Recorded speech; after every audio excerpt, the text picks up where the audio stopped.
महाराष्ट्र में पिछले कुछ दिनों से चर्चा है कि अजित पवार बीजेपी के साथ जा सकते हैं, लेकिन अजित पवार ने इससे साफ इनकार कर दिया है। उन्होंने मीडिया से बात करते हुए कहा कि मेरे और एनसीपी के मेरे साथियों के बारे में गलतफहमी पैदा करने का काम चल रहा है। दरअसल जो खबरें दिखाई जा रही है उनमें कोई भी सच्चाई नहीं है। मेरे पास एनसीपी के 40 विधायकों के हस्ताक्षर लेने का कोई कारण नहीं। हम सब एनसीपी में हैं और एनसीपी में ही रहेंगे। उन्होंने आगे जोर देते हुए कहा कि जब तक जान है मैं राष्ट्रवादी कांग्रेस पार्टी के साथ ही रहूंगा। पिछले कुछ दिनों से बीजेपी के साथ जाने की चल रही बातों पर अजित पवार ने आखिरकार पर्दा ही डाल दिया। अजित पवार ने यह भी कहा कि आप लगातार मेरे बारे में खबरें दे रहे हैं, परंतु इसमें कोई सच्चाई नहीं है। उन्होंने बताया कि आज मैं रोज की तरह ऑफिस में बैठा था। समिति की बैठक में हमेशा की तरह एनसीपी विधायक भी आए थे, क्योंकि उनका कोई मंत्रालय में काम बाकी था। वे मुझसे मिलने आ गए। हालांकि भ्रामक खबरों ने स्थानीय स्तर पर एनसीपी कार्यकर्ताओं में भ्रम फैला दिया है, लेकिन उन्हें चिंता करने की कोई जरूरत नहीं है। उन्होंने बताया कि राजनीति में कई उतार चढ़ाव भी आते हैं। महत्वपूर्ण मुद्दों से ध्यान हटाने के लिए जानबूझकर खबरें फैलाई जा रही है। हालांकि अब कोई भी भ्रांति ना फैलाए और अब विषय को पूर्ण विराम दे।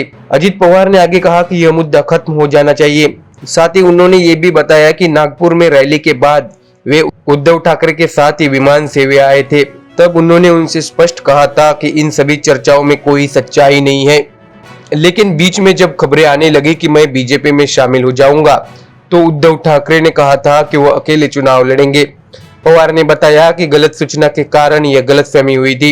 राष्ट्रवादी कांग्रेस पार्टी की भूमिका महाविकास आघाड़ी में बने रहने की है। अजित पवार ने आगे समझाया कि हमारी भूमिका महाविकास आघाड़ी की ताकत बढ़ाने की है। दरअसल इसी बात पर संजय राउत का भी बयान अब सामने आया है। उन्होंने कहा कि महाविकास आघाड़ी टूटेगी, इस सवाल की चर्चा राजनीतिक गलियारों में हो रही है, लेकिन उन्होंने इस चर्चाओं को खारिज कर दिया है।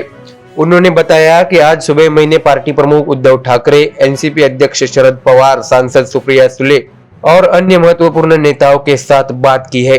संजय राउत ने आगे कहा कि अजित पवार कहीं नहीं जाएंगे। भाजपा निश्चित रूप से राष्ट्रवादी को तोड़ने की कोशिश कर रही है। उन्होंने बताया कि विधायक टूट भी जाए तो पार्टी नहीं टूटेगी। एनसीपी शरद पवार के नाम से जुड़ी पार्टी है। उन्होंने ये भी बताया कि शिवसेना से विधायक अलग होने के बाद पार्टी यथावत बनी हुई है। मुझे यकीन है कि जो भी खबरें प्रकाशित की जा रही है वे फर्जी है। तो देखा आपने कि महाराष्ट्र में एमयूए के अंदर घमासान मचा हुआ नजर आ रहा है। गठबंधन के दल एक दूसरे पर आरोप प्रत्यारोप करने में जुटे हैं। इसका फायदा बीजेपी आने वाले चुनाव में ले सकती है।